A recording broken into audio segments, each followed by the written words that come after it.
ini kita akan membahas kajian tentang cinta dalam perspektif Islam. Seperti itu. Jadi mungkin teman-teman juga pernah merasakan yang namanya cinta, tapi kita akan melihat pandangan Islam bagaimana sih tentang cinta itu gitu. Jadi mungkin hari ini kita akan membahas tentang itu oleh kakak kita di samping sebagai pemateri hari ini. Jadi mohon bisa disimak sebentar ya teman-teman ya. Oke, langsung saja untuk lebih menghabiskan waktu kita langsung ke materi kajiannya. Silakan boleh sebelum masuk ke materi boleh diperkenalkan dulu Pak. Baik, terima kasih atas kesempatan ini diberikan kepada saya. Assalamualaikum warahmatullahi wabarakatuh. Waalaikumsalam warahmatullahi wabarakatuh. Baiklah, perkenalkan nama saya Dimawati. Saya sama kayak teman-teman masih belajar di Mataram. Saya semester 3. Untuk kajian kita pada pagi hari ini ya, ini akan kita bahas sama teman-teman sekalian untuk memenuhi tugas yang dikasih dosen masa kuliah psikologi dakwah. Jadi terima kasih atas waktunya untuk melancarkan pembuatan video kali ini. Oke, baiklah, untuk materi hari ini sangat familiar ya menurut saya dan mungkin teman-teman juga. Materinya adalah cinta dalam perspektif Islam. Bagaimana Islam itu memandang atau mendefinisikan tentang cinta dan sesungguhnya. Apalagi di sini kita Islam semua kan? Yes. Ya. Ada Islam. Oke, baiklah. Langsung saja ke materinya. Di sini saya akan membahas terkait pengertian cinta atau pembagian cinta itu menurut Ibnu Qayyim. Jadi menurut Ibnu Qayyim, pembagian cinta atau tingkatan cinta itu ada 6. Tingkatan yang pertama adalah tingkatan yang paling tinggi, yaitu cinta kepada Allah. Cinta kepada Allah. Tingkat umat muslim itu yang paling harus dicintai, yang paling harus kita cinta banget gitu kalau bahasanya kita ya, yaitu Allah. Kenapa sih kita harus cinta banget sama Allah gitu? Kenapa harus Allah yang patut dicintai? Ya kita hidup, kita bernafas, kita bisa kuliah di sini karena siapa? Karena Allah kan. Ini rencananya Allah, kita menunda. Terus untuk tingkatan yang kedua itu cinta kepada Nabi Muhammad SAW. Ya, karena beliau lah kita bisa menikmati Islam. Nikmat Islam yang sangat indah ya. Terus tingkatan yang ketiga adalah bagaimana kita bisa mencintai sesama muslim. Bukan kalau cinta zaman sekarang ya, bukan cinta dalam perspektif dunia yang laki-laki sama perempuan mencintai, bukan ya. Ini perspektif cinta dalam Islam. Kita sama muslim, bagaimana kita menolong sama muslim itu sama kita. Kalau dia malas kuliah, kita bisa kasih tahu, ayo kuliah begitu. Nah, itu cinta. Terus tingkatan yang keempat itu mencintai yang dimana banyak sekali perbedaan. Entah itu perbedaan agama, perbedaan suku, perbedaan bahasa. Apalagi kita di kelas ini banyak sekali perbedaannya. Dari segi bahasa, logatnya, kita dari mana. Terus selanjutnya ada tingkatan mencintai kepada keluarga, kepada orang tua, kepada saudara kita. Terus ya ada yang terakhir dan cinta yang paling rendah tingkatannya, yaitu cinta yang tidak ada manfaatnya. Contohnya lebih cinta kepada hartanya daripada kepada Allah, lebih cinta kepada yang bukan mahram dibandingkan yang mahramnya. Jadi dalam Islam itu kita tuh bisa cinta kepada seseorang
memang sudah dianugerahkan oleh Allah.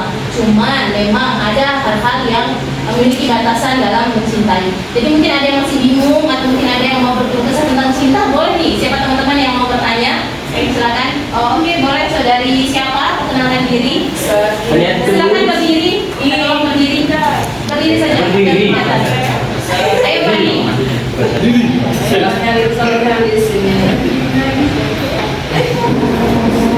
Iya, Perkenalkan, nama saya Fana. Saya ingin bertanya, tadi kan ada penjelasan tentang cinta yang tidak bermanfaat. Nah, cinta yang tidak bermanfaat itu kan misalnya cinta kita terhadap pacar kita. Bermanfaat.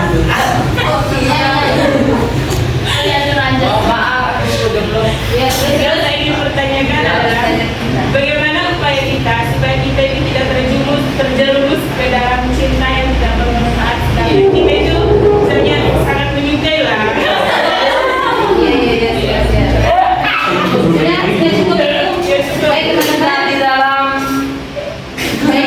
Pertanyaannya tadi adalah bagaimana cara kita mengatasi gitu ketika kita mencintai seseorang, biar kita tidak terjerumus dalam hal-hal yang tidak baik, tapi kita ini sayang banget sama orang itu gitu. Jadi mungkin nanti kita akan dikasih solusi dan pencerahan dari kakak untuk penjelasannya sebentar. Oke, saya jelaskan ya. Untuk upaya kita bagaimana sih kita tidak terjerumus ke dalam cinta yang salah ya. Karena cinta yang benar itu harus kita lakukan. Jadi upayanya kita yang pertama itu pergaulan. Karena efek dari pergaulan itu sangat-sangat luar biasa, apalagi sama teman. Dan kita teman kita yang pacaran bisa juga mau gitu pacaran gitu kan. Terus yang kedua itu biasanya yang kayak gitu terjadi karena kurangnya keimanan dari diri kita. Bagaimana meningkatkan keimanan tersebut? Banyak caranya.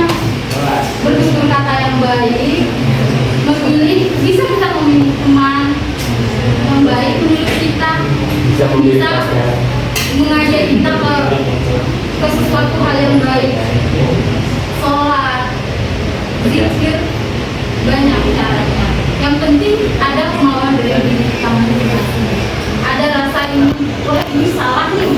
Ada kita udah tahu salah tapi kita lakuin kan, karena kita sayang sama orang itu kan.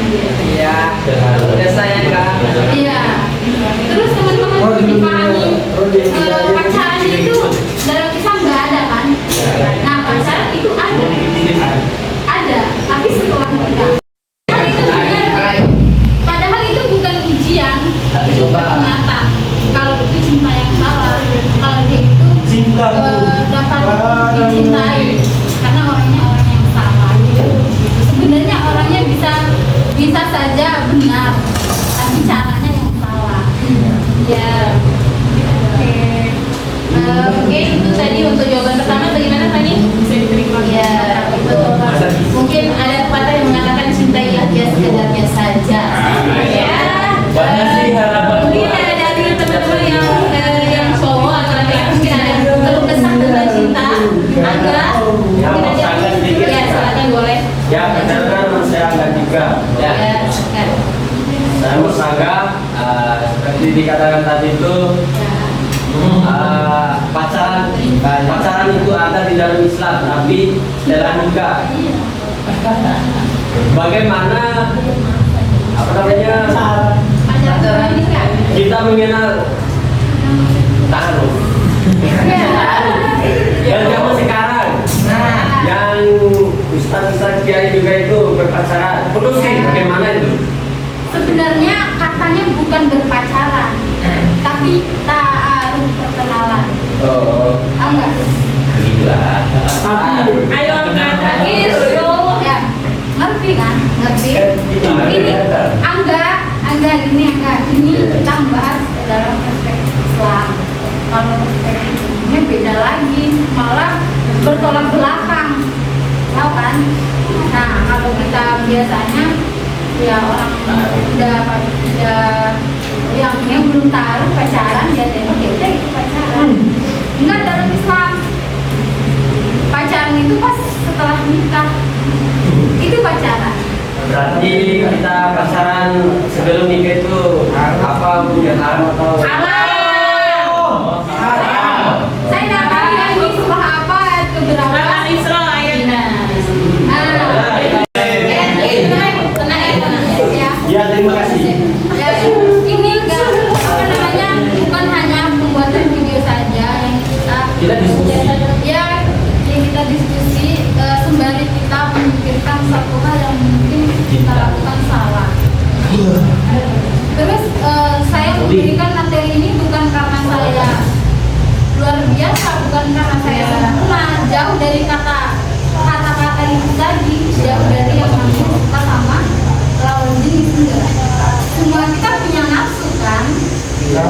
Ya, nafsu untuk mencintai seseorang.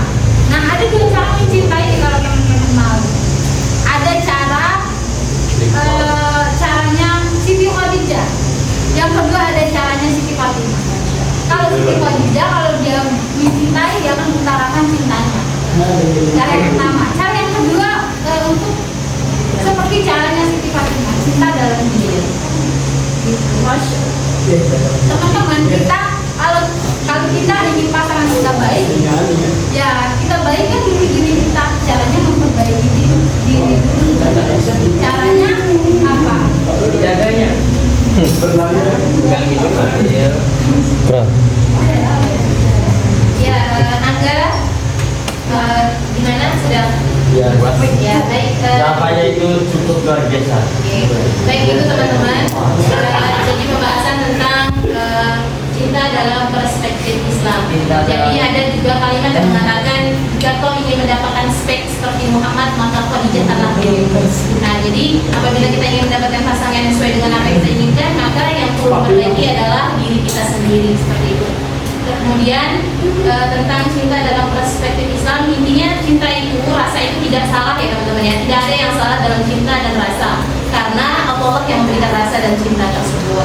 Baik, semoga kita bertemu dengan orang-orang yang bisa mencintai kita dan kita sukai dengan baik, sehingga kita nanti kedepannya bisa menjadi orang yang lebih baik lagi. Tentunya yang mendekatkan kita kepada Allah Subhanahu Wa Taala. Semoga kita secepatnya nikah.